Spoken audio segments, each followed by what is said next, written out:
Kuba kembali mengalami pemadaman listrik massal pada Sabtu waktu setempat di mana aliran listrik terputus di sebagian besar wilayah negara tersebut.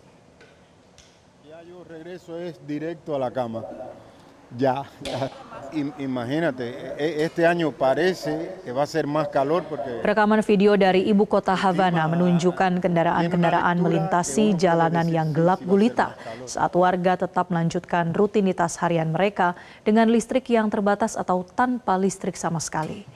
Warga mengatakan pemadaman listrik yang berkepanjangan semakin memengaruhi pendidikan anak-anak dan akses terhadap makanan, termasuk produk-produk yang membutuhkan pendingin. Menurut data resmi, sistem listrik nasional Kuba terdampak selama sekitar 24 jam dengan puncak gangguan mencapai 2041 megawatt. Kekurangan listrik terbesar yang tercatat adalah sebesar 447 megawatt yang memicu pemutusan darurat di beberapa sirkuit. Kuba terus menghadapi kekurangan pasokan listrik yang signifikan, dipicu oleh infrastruktur termoelektrik yang menua, kapasitas pemeliharaan yang terbatas, serta hambatan impor bahan bakar akibat sanksi dari Amerika Serikat.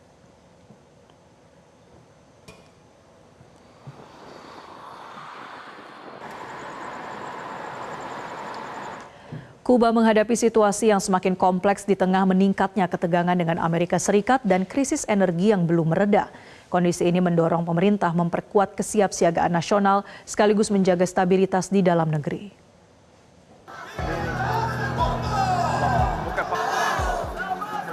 Pemerintah Kuba meningkatkan kesiapsiagaan nasional di tengah memanasnya hubungan dengan Amerika Serikat termasuk munculnya instruksi darurat di berbagai sektor pemerintahan yang berkaitan dengan skenario kemungkinan krisis keamanan.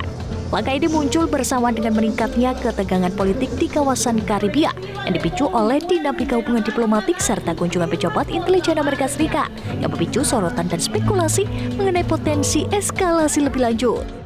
Di saat yang sama, Kuba menghadapi krisis energi yang semakin berat dan berdampak langsung pada kehidupan masyarakat berhari-hari, terutama melalui pemadaman listrik bergilir yang terjadi di berbagai wilayah.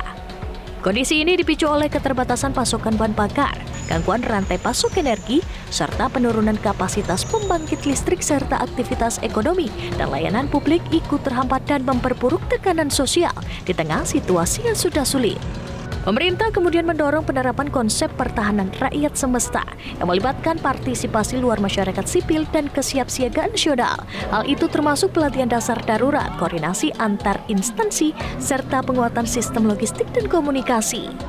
Strategi ini merupakan bagian dari doktrin pertahanan yang telah lama menjadi pendekatan Kuba dalam menghadapi potensi ancaman eksternal sekaligus upaya menjaga stabilitas internal di tengah tekanan ekonomi yang semakin besar.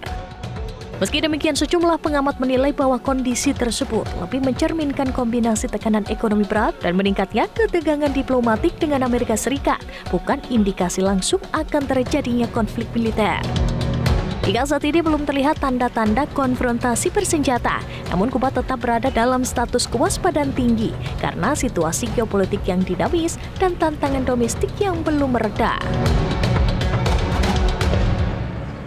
Jelajahi cara baru mendapatkan informasi. Download Metro TV Extend sekarang.